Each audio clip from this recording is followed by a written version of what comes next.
Bonjour à tous, on se retrouve en ce jour férié, mais nous sommes présents pour un nouveau CQFR parce qu'il y avait notamment de la Summer League tout le week-end. On est en plein dans la Ligue estivale de Las Vegas. Il y a beaucoup de Français engagés et beaucoup de Français qui s'y illustrent. La plupart des Français, voire tous les Français presque, ont sorti déjà au moins un bon match. Je te propose, Théo, de commencer avec le cas d'Alex Sarr. Alors, il est un peu plus expérimenté que la plupart des joueurs qui jouent en Summer League, dans le sens où il a déjà une saison NBA à son actif. Mais Alex Sarr a fait forte impression lors du match entre les Wizards et les Nets. Victoire de Washington 102-96 avec 16 points, 12 rebonds et 8 contres. Il passe pas loin du triple-double, Alex Sarr. Autre belle perf d'ailleurs dans ce match, celle de Trey Johnson, rookie que j'aime beaucoup. J'aime vraiment bien Ouais. ce gars des Wizards. Il est encore à 21 points. Je crois qu'il avait déjà mis plus de 20 points sur le match d'avant. Mais oui, Alex Sarr, surtout, pas loin du triple-double. En face, Nolan Traoré, en 23 minutes, 7 points, 6 rebonds, 3 passes pour son deuxième match de Summer League.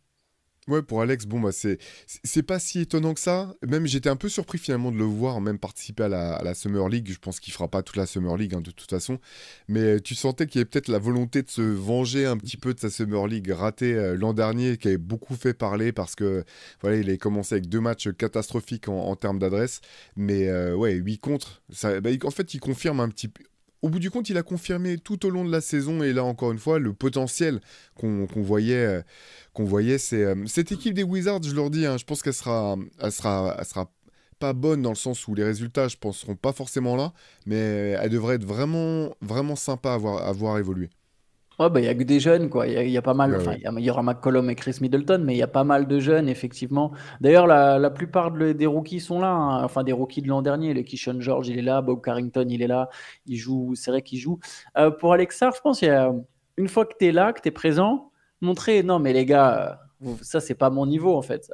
Moi, Mm. j'ai rien à faire ici, tu vois. Et c'est un peu ce que transpire ce match, quoi. Quand tu fais 16 points, 12 rebonds, 8 contre, ça montre un peu, non, mais je joue dans une ligue un peu plus grande, j'ai pas le temps pour vos bêtises. C'est vrai C'est ça. non, mais c'est vrai, t'as raison, un deuxième choix de draft, c'est rare que sur sa saison sophomore, il joue la Summer League. Enfin, je sais pas si c'est rare, je regarde pas assez. Faudrait que Si, je prenne sur 10 ans, mais je pense que c'est rare quand même. ouais, surtout qu'il a vraiment bien fini la saison. Il a eu du temps de jeu toute l'année. Il a vraiment bien fini sa saison rookie. C'est ça, parce que parfois ça arrive, mais c'est des mecs qui ont été, bah, je sais pas, embêtés par des blessures, qui Mm. veulent retrouver un peu de jeu pendant l'été plutôt que de jouer dans un pick-up game à Los Angeles. Bah, ils participent à la Summer League, ça leur permet d'être au sein du staff. Mais du coup, quand tu viens, c'est bien quoi. Parce que si tu viens et que voilà, tu te fonds dans la masse, c'est un petit peu plus, bah, Ouais, pas problématique, mais c'est bon, c'est bah, un peu moins plus frais. alarmant aussi quand même. Ouais, si, je Ouais. pense que c'est un peu problématique. Parmi les autres Français qui se sont montrés dans le week-end, on peut parler notamment de Sidi Sissoko. On va faire des allers-retours entre les matchs du samedi soir, ceux du dimanche soir. Sidi Sissoko qui joue avec Portland. Alors Portland avait perdu contre Washington, mais Sidi Sissoko, pardon, avait mis 20 points avec 4 rebonds, 3 passes, 3 interceptions, 3 paniers à 3 points notamment. Il avait été bon et il s'est montré en attaque. Lui, pour le coup, c'est sa troisième Summer League. C'est la première où il se montre vraiment en attaque, donc c'est un peu le signe d'une progression. Bon, c'est logique, hein, il est en troisième année, il est censé quand même à un moment peser, mais ça fait toujours du bien de voir Sidi Sissoko mettre 20 points. Ouais, carrément, d'autant qu'il y avait, si je me trompe pas, il y a Ryan Rupert qui fait aussi la Summer League Ouais. avec Portland. Qui avait fait Et un qui est... bon match celui d'avant et qui là est passé Ouais. à côté. Ah voilà, c'est ça. Bah, je me suis mélangé sur les deux matchs du week-end. Ils ont joué vendredi et dimanche, si je me trompe pas, les Blazers. Mais ouais, non, ça fait plaisir de voir Sidi Sissoko. On y avait cru quand même un petit peu, notamment quand il avait été drafté par San Antonio. On savait qu'il passait par la G-League. On se disait peut-être qu'il arrivera à grappiller des minutes. Alors je dis pas avoir un rôle, bien sûr, mais comme l'équipe était en reconstruction. À voir maintenant. Euh, c'est vraiment cool de le voir faire des cartons comme ça. Il faut qu'il continue à en faire s'il veut pouvoir vraiment taper dans l'œil d'un recruteur, d'un staff. Mais ouais, c'est cool. Et puis du côté de Portland, il y avait aussi le pivot chinois Hanson Young qui a fait le buzz un peu tout le week-end avec son talent de passeur. On l'appelle le Jokic chinois, espèce voilà, pivot de grande taille avec un vrai sens de la passe. Par contre, une palette offensive assez diversifiée. Et bah, on nous avait pas menti, quoi. C'est plutôt sympa ce qu'on a pu voir ce week-end. Ouais, moi, mais à culpa, je me souviens quand il a été drafté par les Blazers, j'ai dit à Shai, mais à quoi ça sert? En plus, ils ont drafté un pivot l'année dernière, un Donovan Clingan, qui là n'est pas là sur cette Summer League.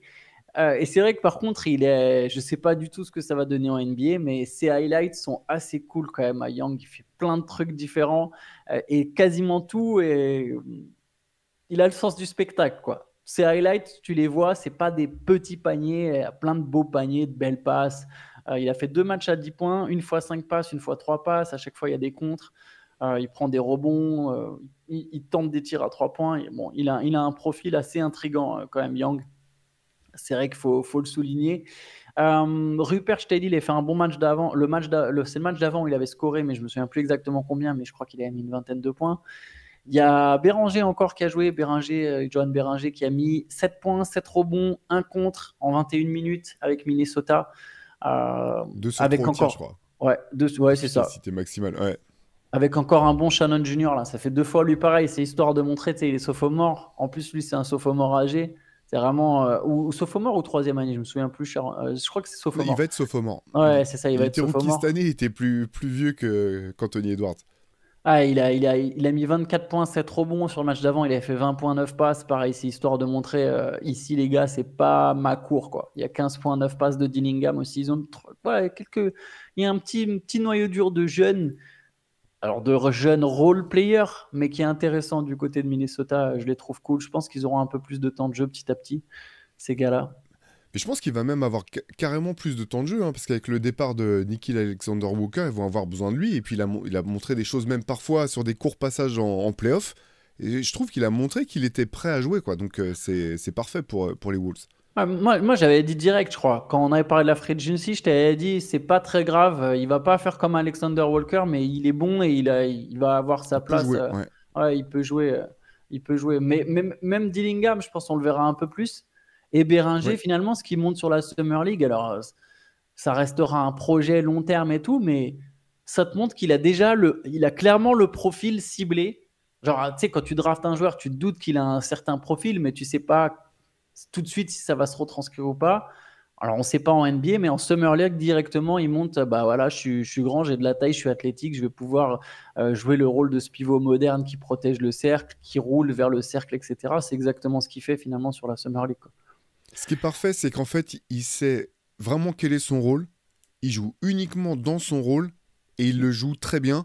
Et même pour avoir vu des petits extraits d'interview, c'est un joueur qui est extrêmement concentré, qui a une routine, voilà, qui a la même routine tous les matins, qui fait les mêmes choses. Ça, je pense que ça va plaire au staff en fait, parce que au bout du compte, il y a des joueurs, il faut que tu les évalues, mais tu sais pas encore vraiment ce qu'ils peuvent t'apporter, ce qu'ils vont pas t'apporter. Là, au moins, si tu le mets sur le terrain, tu sais exactement ce que tu vas lui demander, ce que tu veux voir. Donc, c'est plus facile quelque part, j'ai envie de dire, à évaluer. Alors, sur comment dire, jusqu'où il peut aller dans ce rôle-là, on ne sait pas. Mais au moins, on sait quel est son rôle. Et tu vois, je pense que on risque de le voir par séquence quand même avec Minnesota cette année. Ouais, bah, j'espère pour lui. J'espère pour lui. Je me souviens plus qui est le deuxième pivot au Timberwolves. Si, il y a Nasrid. Ouais, par séquence, Ouais, ouais. mais c'est pas. Ouais, après, c'est Par, un. par petite séquence, par contre, alors peut-être. Je suis pas sûr qu'il Ouais, joue plus que 50 matchs. Mais ça mais serait ils ont bien, pas du ouais. tout le même profil en fait. C'est ça qui est. Tu vois, il a vraiment, pour le coup, il a le même profil que Rudy Gobert globalement. Ouais, Alors, toute proportion gardée. Nasrid, il a vraiment. Enfin, c'est ce qui était intéressant avec les Wolves, c'est qu'ils avaient deux pivots, mais qui n'ont pas du tout le même profil. Et je pense qu'en termes de protection de cercle, Béranger a quand même plus de possibilités qu'il puisse être mis sur le terrain si à un moment tu as vraiment besoin tu vois, de protéger le cercle que Nasrid. Mais 50 ouais, matchs serait déjà très bien, quoi. ouais, c'est vrai, c'est vrai. Mais en fait, de toute façon, si tu regardes même. Prenons toujours cet exemple Rudy Gobert. Rudy Gobert a très très peu joué sa première année, ça ne l'a pas empêché finalement de devenir All-Star.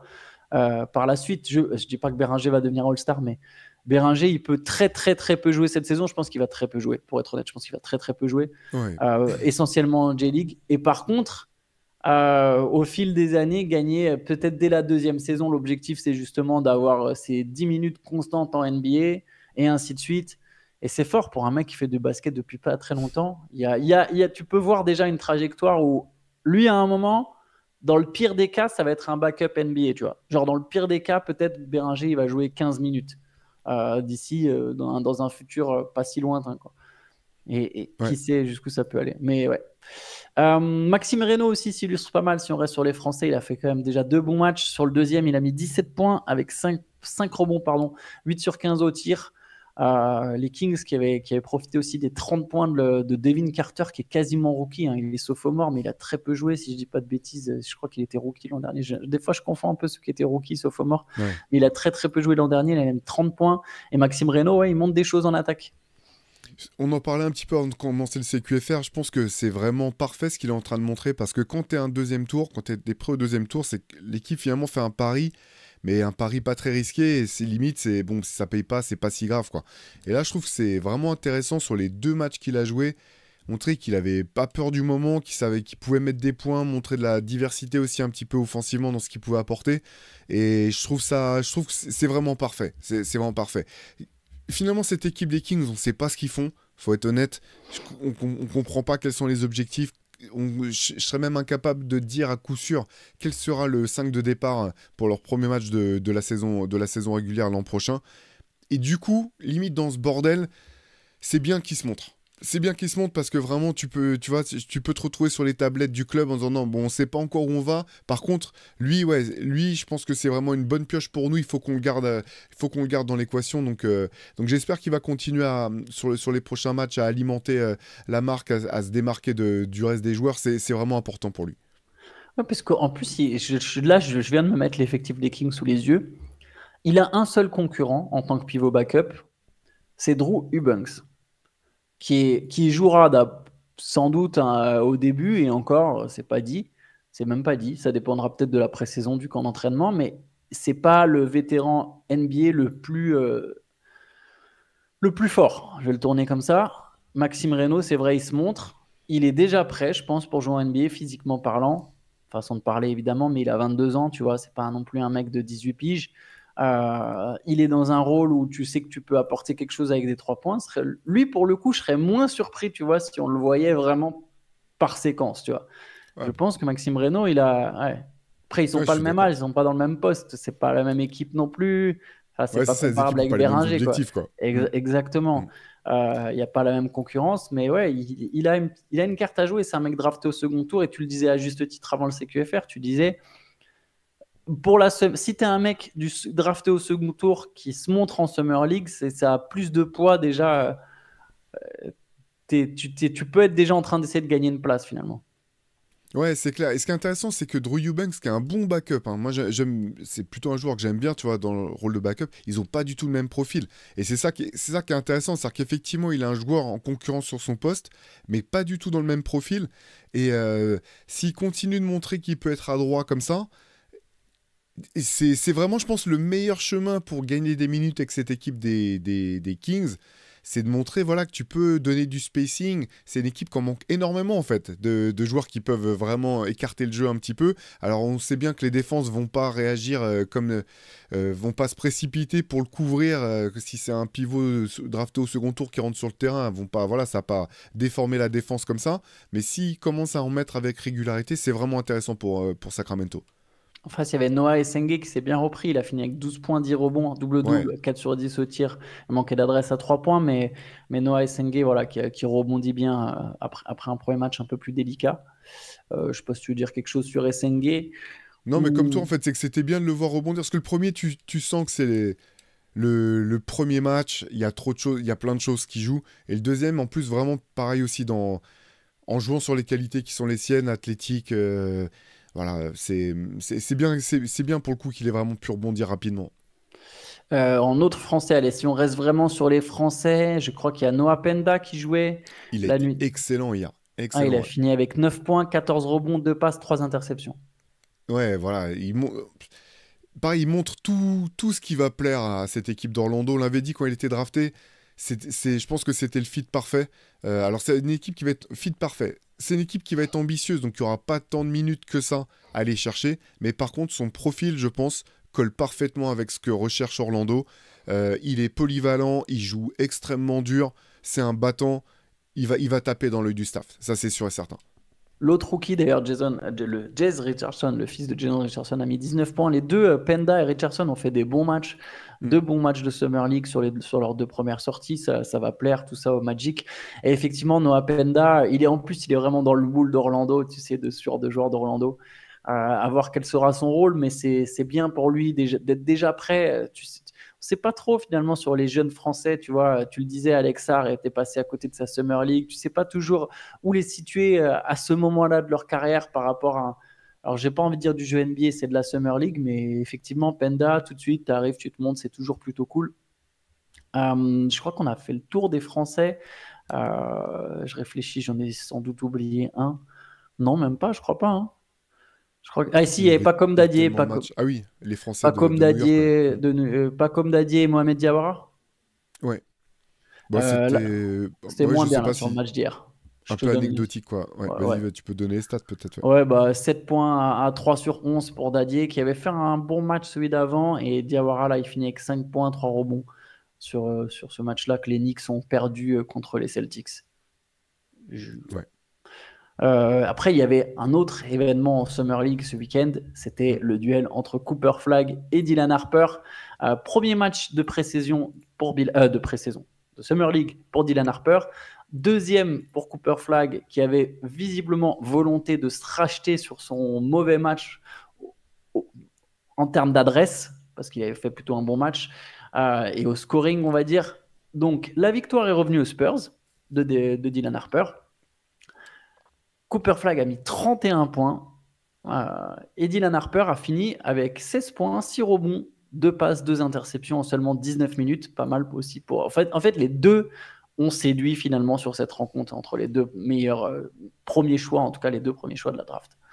Ouais, carrément. Bah, en fait, après son match, alors, bon, moi j'ai trouvé quand même que la fin de son premier match était intéressante. Je le maintiens malgré la maladresse. Je parle de Oui, Cooper il avait fait Flag. un Par bon contre, match. Il avait fait un bon match.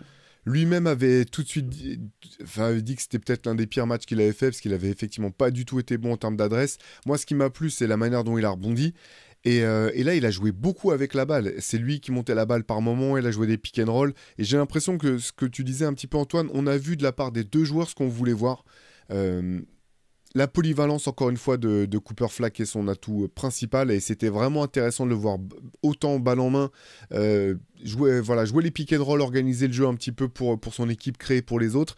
Et du côté de Dylan Harper, bah, voilà, on savait qu'il était ultra athlétique, les qualités de défense, jouer juste. Je pense que c'est vraiment deux joueurs qui vont se fondre rapidement dans le moule de leurs équipes respectives. Et c'était assez cool aussi de les voir face à face, tout simplement. C'est toujours un peu différent. C'est marrant, j'ai vu une quote de Dylan Harper qui voulait tout de suite se dissocier, enfin, Cooper Flag et lui, du reste des rookies. Il a dit un truc du genre, ouais, nous, ce qui fait la différence par rapport à nous et tous les autres, là, c'est que nous, on est vraiment des compétiteurs. J'ai trouvé ça assez marrant et qui veut dire, ouais, maintenant, la comp, ça va être lui et moi à la comp sur cette draft. Tu sais, genre, on va faire notre carrière ensemble, on va nous comparer, c'est cool, on va se jouer souvent parce qu'on est dans la même division. Ça m'a fait sourire cette quote. Un peu ambitieux de sa part quand même. Si j'étais Bah lui, oui, c'est clair. j'éviterais nécessairement. J'irais pas non plus de me mettre dans la même case que Cooper Flag. Et je dis ça en tant que pourtant je fais partie de ceux qui voient vraiment Harper assez haut. Mais oui, sur ce match-là, les deux ont montré des choses. Flag, je pense qu'il fallait. D'ailleurs, il finit à 31 points en 31 minutes. Je pense que voilà, c'est bien pour lui de s'être montré dans le scoring en mode vraiment, je peux scorer, je vais scorer. Ça, mes 10 points à 5 sur 21, c'était un accident. Et tout de suite, je corrige le tir. C'est intéressant parce que Wembanyama, finalement, si tu regardes sur sa Summer League, il se plante sur le premier, très maladroit comme Flag.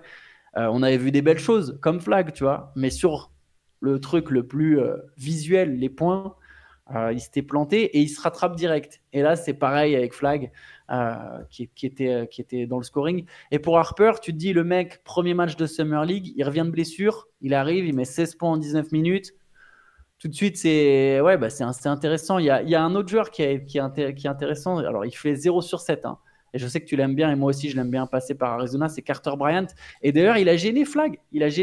Même si Flag met 31 points. D'ailleurs, il les met à 10 sur 21. Il a encore pris beaucoup de tirs, hein, Flag. Hein. Il n'est pas à 50% de réussite au tir, même si 10 sur 21, tu es presque. Et Carter Bryant, il a été bon en défense. Lui, il s'arrache. Il a vite compris, quoi. Bah, moi, de toute façon, si je veux gagner des minutes, il va falloir que je défende comme un chien. C'est ce qu'il montre. C'est ce qu'il montre sur la Summer League. Je pense que ça va devenir le chouchou des fans des Spurs très vite, Carter Bryant.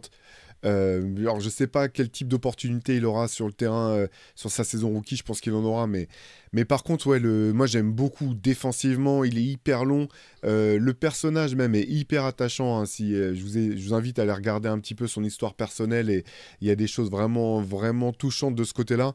Ouais, j'adore, je pense que pareil, il va être tellement bien aux Spurs, il va être trop bien aux Spurs. Je regarde quel autre gros prospect éventuellement a joué. Juste pour Euh, Flack, je pense ouais. qu'après eux, on le reverra pas, hein, de la Summer Ah League. oui, mais ouais, C'est ouais, alors, fini, de hein. toute façon, c'est traditionnel, je veux dire, c'est même pas une surprise. Les top prospects, ils jouent 2 matchs et c'est fini. Chez Harper, on le verra peut-être un match de plus, c'est pas garanti. Les Sixers, d'ailleurs, je sais pas si Edgecombe est blessé ou pas, je l'imagine que non. C'est juste, bon bah non, on arrête. Ou peut-être, je sais pas, peut-être qu'il joue avec la. Mais bon, il a fait son match à 28 points et d'ailleurs, on s'est Mm. dit, non, non, non, non, il fera pas mieux que ça, viens, on arrête là. Tu vois, j'ai un peu le C'est ça. sentiment que j'ai, mais bon, ça se trouve, il y a une autre raison, hein. Mais ouais, souvent les prospects, on les voit pas trop. J'ai oublié un Français, c'est Tidjane Salin. Tidjane Ah oui, Salin, qui a été bon en plus. il a été très bon le premier match. Le premier match, il avait été très bon. Sur le deuxième, alors, donc le premier, il fait 20 points, 7 rebonds. Est-ce qu'il a joué un deuxième match? Je dis peut-être une bêtise. Il me semble qu'il a joué un autre match. Ils avaient gagné un match à l'arraché. En tout cas, il y a un match où il fait 20 points, 7 rebonds, c'est contre le Jazz, avec une victoire Ouais, des Hornets. ils ont joué hier aussi, hein. Ils ont joué hier. Hier, il a fait 16 points hier. 16 points, 6 Ouais, mais en rebonds, étant 2 moins, passes. moins adroit, je crois. 5 Juste sur sur le. 12 au tir. Ouais, voilà, un peu moins adroit quand même. Mais 2 bons matchs quand même Parce pour qu'il a, il Tidjane est, Salah. ouais. Ouais, il est dans les 3 meilleurs marqueurs de son équipe. Non, c'est bien. C'est toi qui disais que le chrono avait commencé pour Tidjane Salin. Comment dire, il a des qualités vraiment pour se faire une place. Ouais. Problème un petit peu comme pour Sacramento, c'est que c'est dur de comprendre ce qui se passe vraiment du côté des Hornets, même s'il y a du mieux. Mais ouais, c'est bien qu'il se montre comme ça. Qu'il se montre comme ça avec son activité, ses qualités athlétiques. Là, hier, notamment, c'est le tir à 3 points qui n'était pas du tout là, 1 sur 6. Mais j'espère qu'il va continuer, qu'il va jouer d'autres matchs là, de Summer League et qu'il va pouvoir continuer à emmagasiner de la confiance. Ouais, mais il a la taille. En fait, il a la taille et le profil pour pas être abandonné trop vite, en fait. Tidjane Salin. Et du coup, s'il peut avoir des opportunités plus régulières, parce que c'est ça aussi qui a été le problème, c'est qu'il n'a pas eu des opportunités très régulières cette saison sur sa première saison. S'il peut avoir des opportunités plus régulières, il y a moyen qu'il se montre et qu'il gagne petit à petit une place dans ce roster des Hornets. S'il peut jouer toute la saison 20 minutes au moins, tu vois, ça me semble possible. Et là, sur toute la saison 20 minutes, en fait, il va monter en puissance parce que l'adresse, c'est difficile d'être adroit quand tu joues parfois et que tu ne joues pas. Enfin, soit tu es vraiment un excellent Mm. shooter, soit c'est plus compliqué. Je pense que Tidjane Salin, il a besoin de se mettre en rythme, de monter en régime, et pour ça, il faut des opportunités régulières. Et je pense que c'est ce qu'il aura cette saison. Et que du coup, si on le voit, par exemple, ne serait-ce qu'à 35% à 3 points, ça va changer plein de choses, en fait, dans le regard du staff.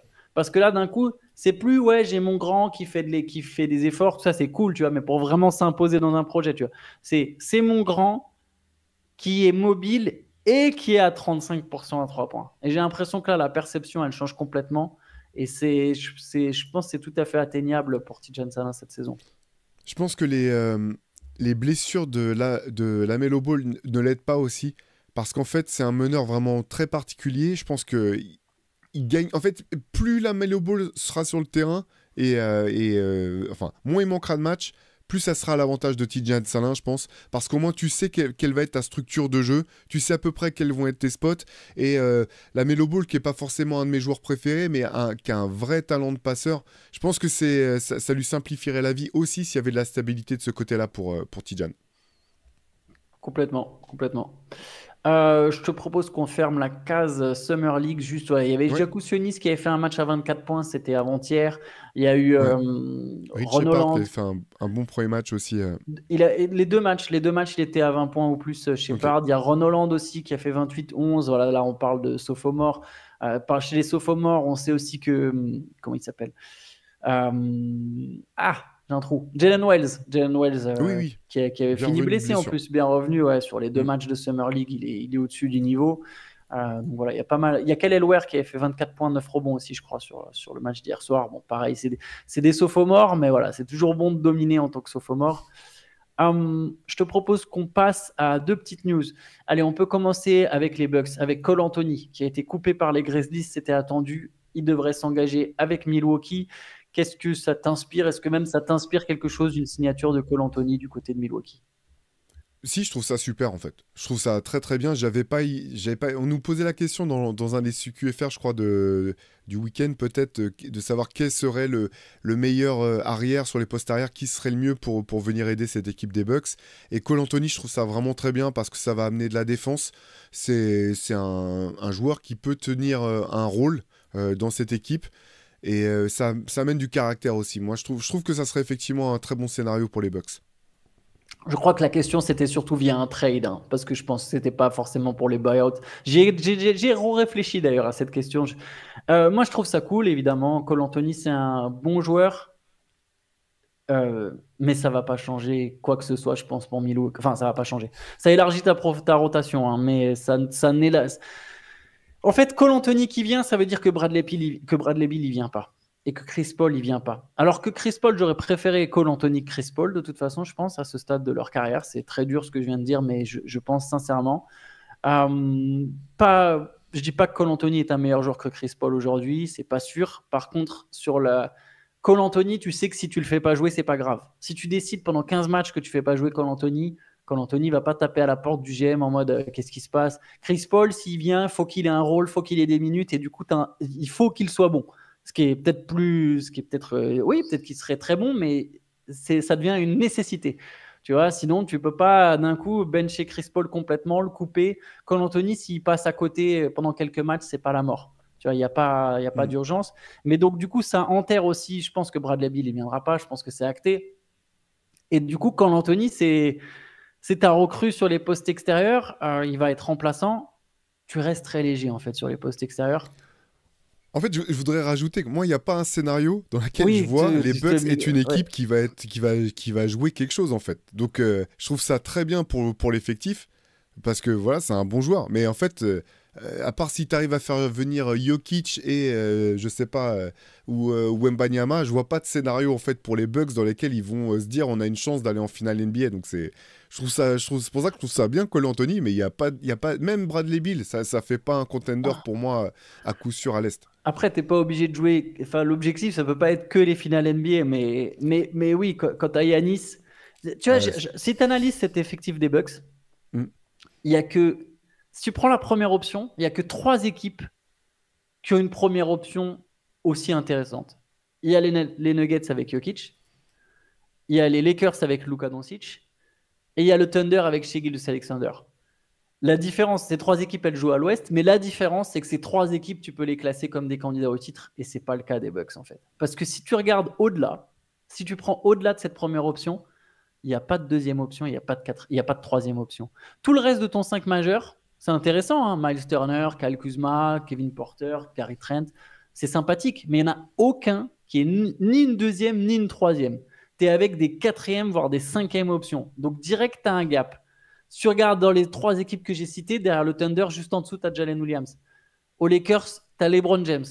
Aux Nuggets, tu as Jamal Murray, c'est peut-être pas une deuxième, c'est peut-être pas, si c'est une deuxième option, mais c'est peut-être pas c'est pas un All-Star. Mais par contre, tu vois, tu sais que c'est une deuxième option à peu près crédible.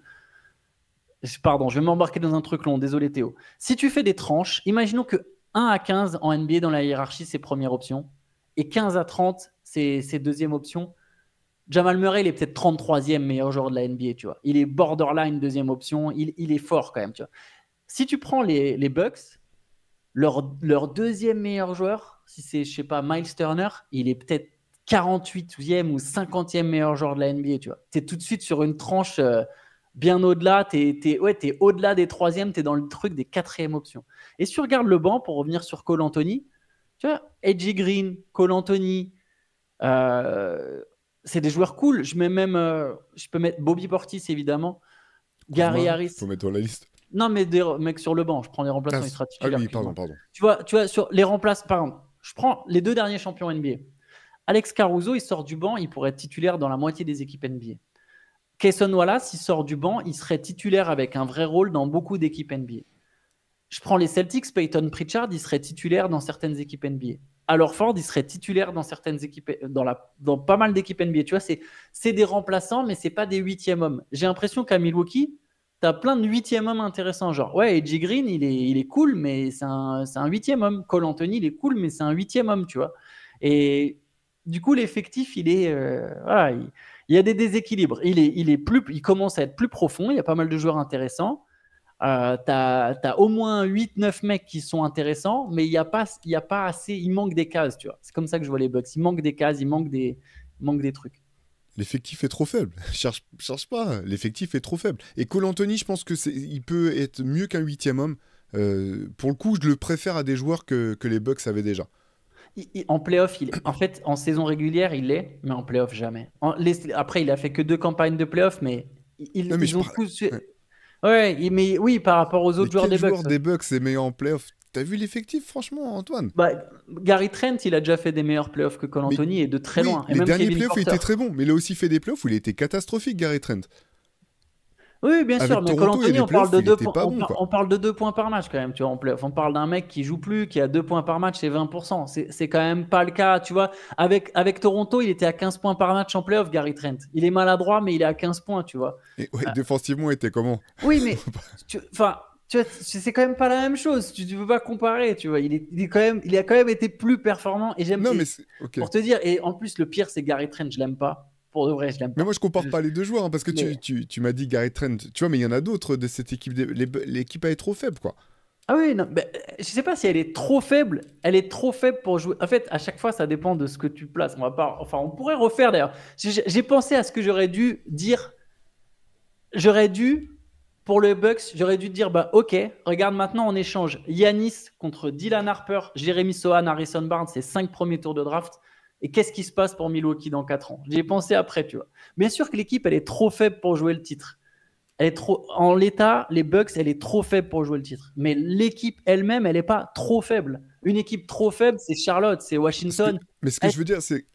quoi, tu as les Bucks. Mais si t'as l'un des 4 meilleurs joueurs du monde, ton objectif, ça peut être rien d'autre que champion NBA. C'est ça que je veux dire, en fait. Ouais, c'est Et pour ça tu que vas j'ai être jugé comparé que avec les autres là-dessus. équipes. Oui, tu vas Ouais. être jugé que là-dessus. Et tu vas avoir la pression qui correspond à une équipe dont le but est d'être championne NBA. C'est ça que je veux dire, en fait, simplement. Et que donc, même si tu fais une belle saison, si t'es pas au minimum en finale de conférence, c'est un échec. Alors, je sais bien. D'ailleurs, il était super, tu vois, tout le discours de Giannis Antetokounmpo. Je me retrouve beaucoup dans ce qu'il avait dit sur la notion d'échec à ce niveau-là. Mais donc, je parle pas pour Giannis en tant que joueur, mais globalement, en fait, c'est ça, quoi. C'est ça. Sinon, enfin, moi, en tant que fan, encore une fois, et puis on va pas refaire notre débat, mais en tant que fan de basket, je me dis, mais on gaspille les meilleures années de ce gars-là. Et tu vois, si c'était avec son équipe, imaginons que même situation, c'est avec Chris Middleton qui est sur une jambe, Jrue Holiday, tu vois, t'as gardé, tu vois, comme ce que moi j'aurais été prêt à espérer pour Russell Westbrook, en fait. Je me dis, ce mec-là, s'il reste au Thunder et qu'il gagne pas de titre, qu'il fait toute sa carrière là-bas, eh ben c'est pas grave, tu vois. Il y a d'autres joueurs qui ont fait ça par le passé, ce sera pas le premier à pas gagner une bague. Il y a toute une histoire autour, quoi. Et du coup, cette équipe des Bucks, pour tout un tas de raisons, je dis, en termes de... Moi, en tant que fan de basket, en fait, ça me déprime de dire que Yanis, il va jouer rien, en fait. En fait, tu mêles sur le point sur pourquoi je vois en fait pourquoi tu penses comme ça. C'est qu'en fait, c'est pour toi, tu es dans l'angle de Yanis en fait. Toi, tu es Mais dans l'angle de non, moi, je Yanis. suis aussi pour les Bucks. Mais, Pour mais, moi, dans l'angle c'était de, la meilleure mais dans solution l'angle pour de les deux, en Milwaukee, fait. je te comprends moins. Dans l'angle de Milwaukee, vraiment, j'arrive pas à te suivre. J'arrive vraiment pas à suivre comment tu peux penser que c'est mieux. Mais dans l'angle de Yanis, si tu aimes Yanis, et moi, c'est, je pense, mon joueur préféré avec Lillard, je me dis, ouais, c'est déprimant, tu vois. Les Bucks, je pense au mieux, ils peuvent. Non, pas au mieux, parce qu'il y a toujours des scénarios inespérés, mais je pense que l'objectif réaliste, quand tu regardes cette équipe, c'est gagner une série de playoffs. Et il n'y a pas mieux, et je pense comme toi, quand tu as là. Par exemple, tu vois, les autres équipes que j'ai citées, les Lakers, les Nuggets et le Thunder, quand ils vont commencer en octobre, leur objectif réaliste, c'est pas gagner une série de playoffs, c'est d'être champion NBA. Tu vois. Il y a un monde où Denver est champion NBA. Il y a évidemment un monde où le Thunder est champion NBA. Il y a un monde où les Lakers ils sont au moins en finale NBA ou en finale de conférence. Et c'est très clair que le décalage entre Milwaukee, qui a un joueur comme ça, et les 3 autres, il est terrifiant. Tu vois. Pour Milwaukee, pour tout ce que représente Yanis en termes de marketing, ce qu'il représente pour ta franchise. Et c'est pour ça que je voulais te dire, bah vas-y, on fait le trade maintenant. T'as Sohan, t'as Harper, t'as 5 tours de draft et t'as Harrison Barnes. Dis-moi où est l'équipe dans 4 ans. Et je te dis, mais non, c'est Moi, je mieux pense que d'avoir ces 4 années de Yanis. je suis pas d'accord en fait. Tu peux préparer la suite. Regarde, même les Hawks ont réussi à récupérer un tour de draft des Bucks, potentiellement. Les Bucks auraient pu essayer de récupérer les tours de draft de Phoenix avec un deal avec les Rockets. T'es pas obligé Ah oui, d'avoir. Ben il oui, sera plus mais ce deal. ça compte. Non, bien sûr qu'il se fera plus. Mais moi, c'est pour ça que j'avais dit dès le départ, en fait. C'est mort pour les deux. Et j'en suis désolé, en fait. Ce que je préfère quand les stars font. J'adore ces histoires-là. Mais pour moi, pour Yanis et pour les Bucks, ça servait à rien, en fait. Mais bon, on va pas peut-être repartir Ouais. dessus parce qu'on a déjà fait long dans le CQFR de dimanche, je crois. Mais j'aimerais qu'un jour je relancerai le débat à un moment. Je vais vous proposer 3 trades, vraiment, même avec les pics des Suns si tu veux. Et, Mais et je veux que vraiment que vous me dites, toi et Shai, où seront les Bucks dans 4 ans le truc, c'est que si vous pensez que c'est mieux. Mais tu peux pas le je- savoir, en fait. Parce que moi, ce que je disais, c'était préparer la suite et l'avenir, en fait. Donc ça va dépendre mais où vont tomber tes pics. Ça va dépendre des joueurs qui seront disponibles à ces drafts-là. Ça dépend de plein de choses, en fait.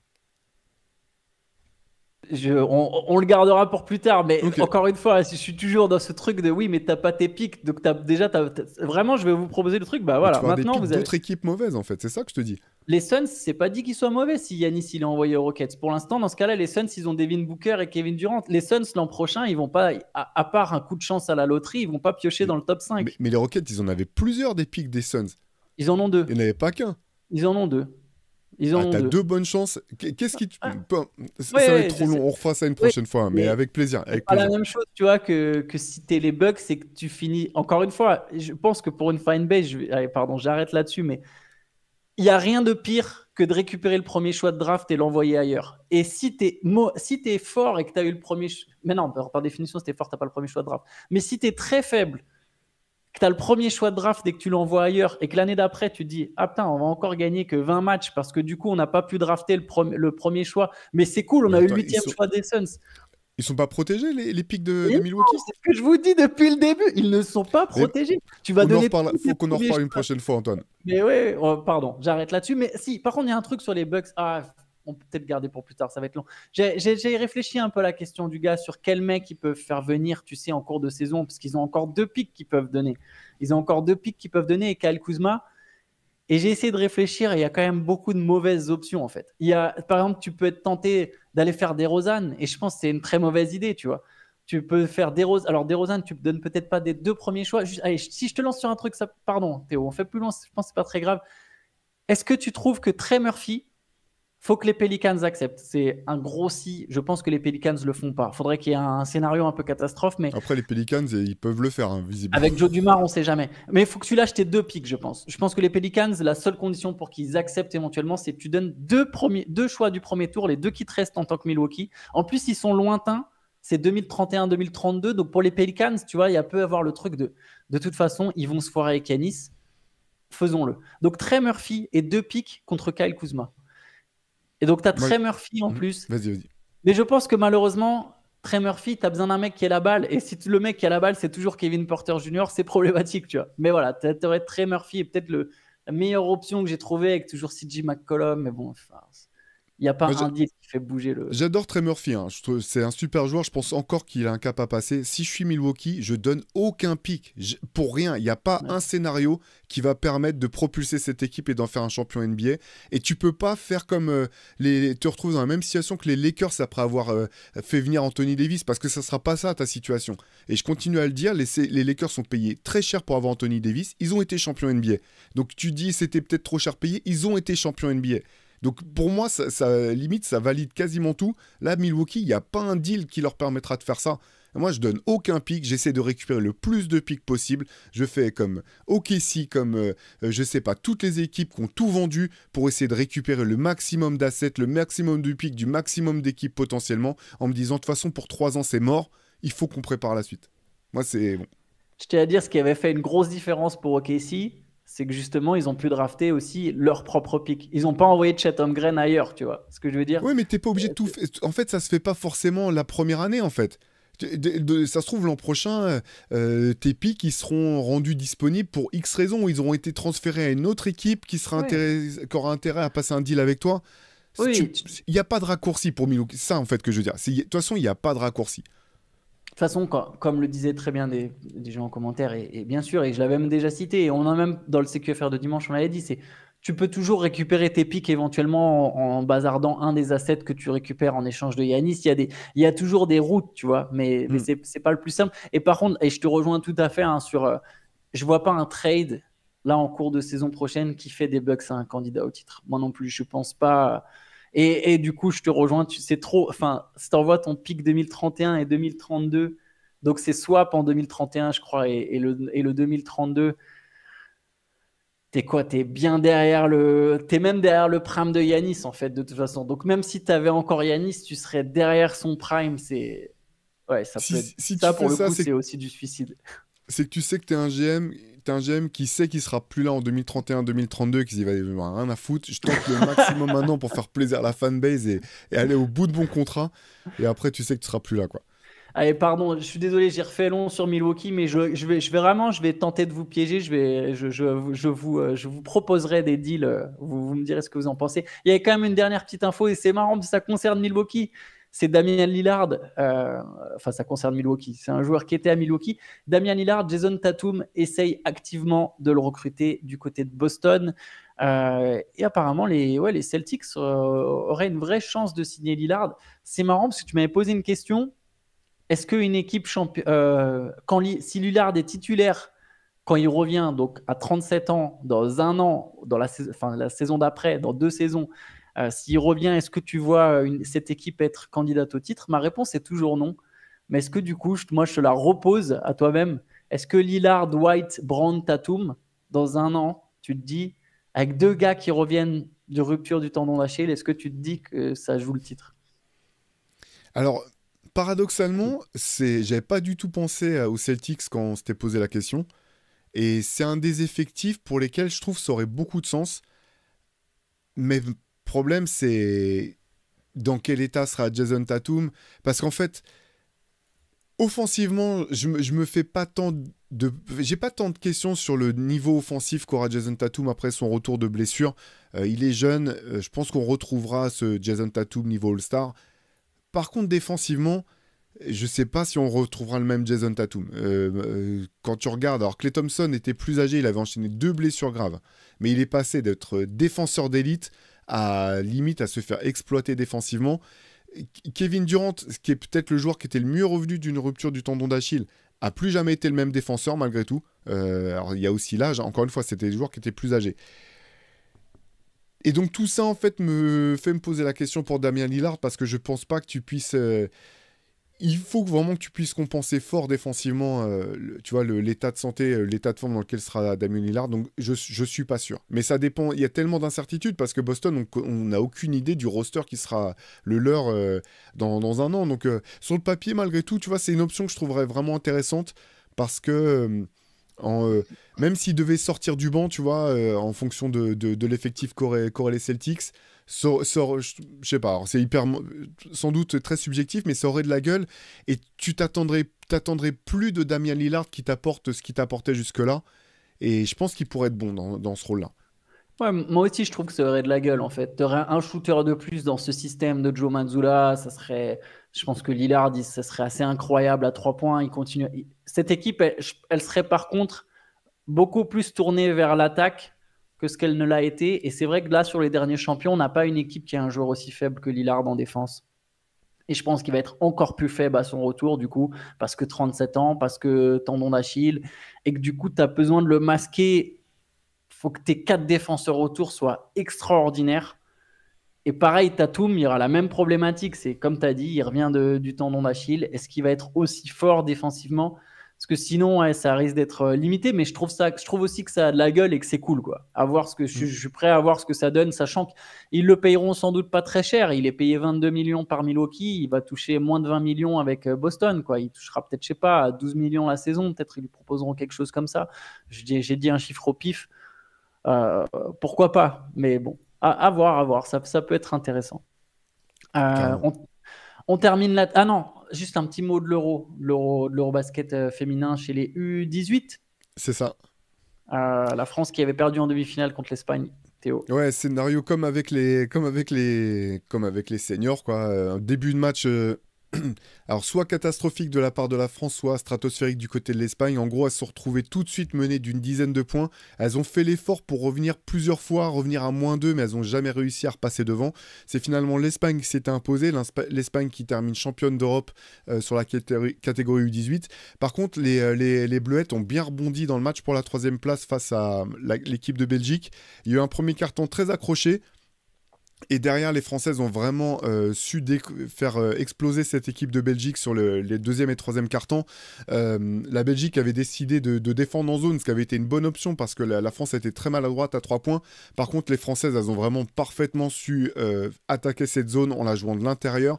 Il y a d'ailleurs Alicia Tournebis qui termine dans le meilleur 5 de la compétition. Qui au-delà de claquer un très beau dunk en contre-attaque, a fini aussi avec un gros double-double, genre, je sais plus, attends, j'ai plus les stats sous les yeux, 15 points, 12 rebonds, peut-être, quelque chose comme ça. Je suis désolé, je regarde si je retrouve la stat. Ouais. Non, pardon, 19 points, 12 rebonds, 3 passes, une interception, 2 contres dans ce match remporté face à la Belgique, 72-47. Donc les Bleuettes qui terminent avec la médaille de bronze. Et juste, ça me fait penser à un petit mot de WNBA. Il y avait un duel entre Paige Baker et Caitlin Clark la nuit dernière. Victoire assez nette du Fever sur les Wings, 102-83, avec 14 points, 13 passes, 5 interceptions pour Clark et 21 points pour Paige Baker, ce qui avait été assez à droite, 9 sur 15 au tir. Grosse victoire du coup d'Indiana.